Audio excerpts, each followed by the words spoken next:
Hey, it's me, MLB. Here is chapter 97 of Touched. This one is titled Wedding Party. You could see this was all in fun, and you secretly liked watching Hawks rile the patchwork villain up. Just then you heard Hiyoko call out from his cot. "Well, birthday boy's up," you said happily as you turned and walked to your little boy's room. You picked him out of his cot and carried him to where Hawks and Darby were sitting on the lounge. Hiyoko locked eyes with Darby and just stared at him. Slowly you put him down, and he hesitated before crawling over to the scarred villain. "Don't come over here, squirt," Darby said to him blankly. "Oh, Darby's scared of a baby," Hawks teased. "I don't do kids," Darby replied gruffly. Hiyoko seemed unfazed though and crawled right over to him, using Darby's leg to give himself a leverage to stand up. "Dada!"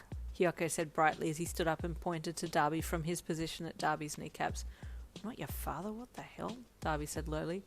"He says dada to everything. It's not just you," Hawks said with a laugh. "Is he walking yet?" Darby asked. "Trying to," Hawks replied as he took a sip of his drink. "He'll walk if you hold his hands." Darby stood up and reached down, holding onto Hiyoko's hands gently. "All right, little squirt, walk," he commanded, turning and walking back as he kept himself hunched over to hold the little one's hands. Hiyoko stepped one chubby foot in front of the other as he walked slowly after Darby. "Yeah, there you go. Smarter than your dad, that's for sure," Darby said with a smirk at Hawks. "Low blow, dude, low blow," Hawks replied playfully as he took another sip of his drink.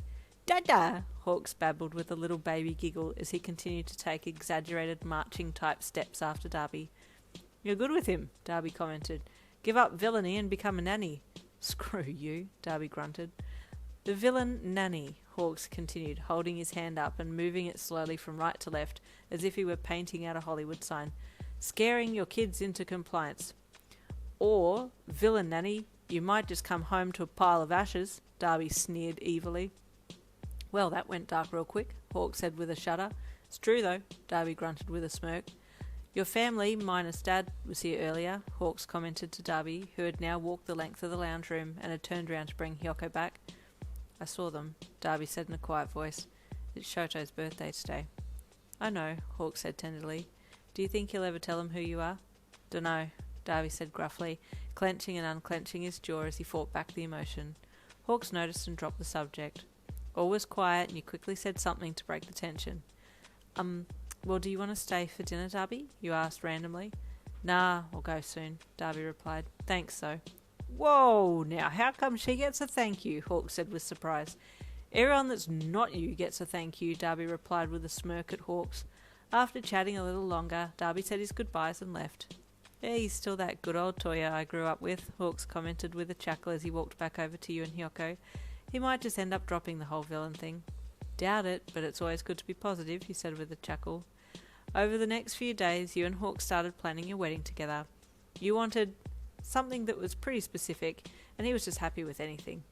"You pick the month, and I'll pick your lingerie outfit for the wedding night," he whispered into your ear one night as you two were cuddling before sleep.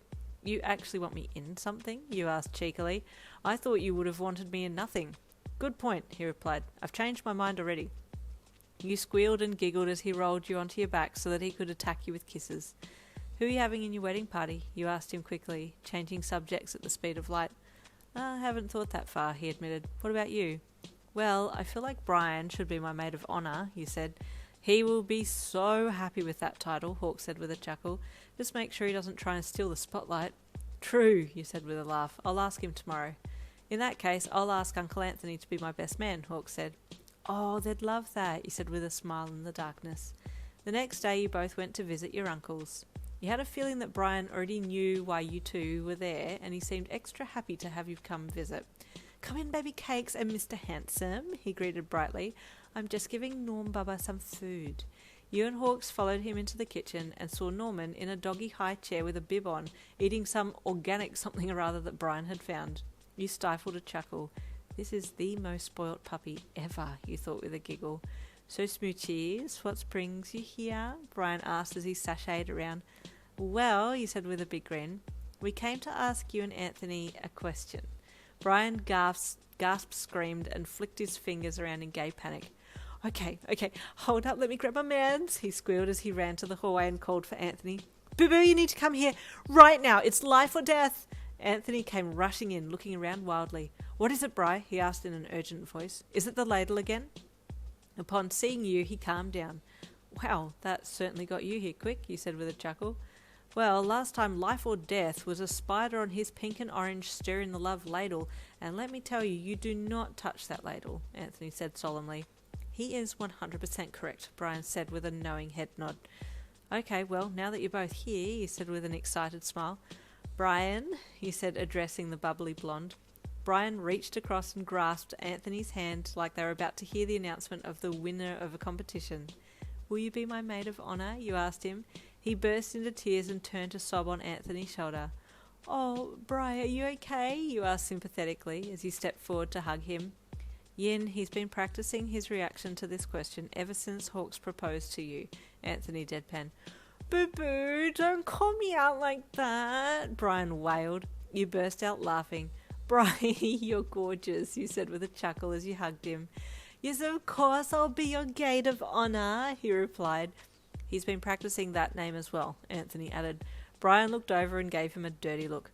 "Hawks, honey, you can revoke the question that you were going to ask him," Brian said to Hawks as he buried his head into your shoulder with embarrassment. The poor, taller male looked so deflated. "But I want to be the best man so I can see you in a pretty outfit," Anthony said softly with a blush across his cheeks as he bowed his head slightly. You melted and Hawks chuckled. "How can I deny this man such a beautiful sight?" Hawks said with a smile. "Anthony, I'd love to have you as my best man, if you'll accept." "Of course," Uncle Anthony said brightly. "It would be my pleasure."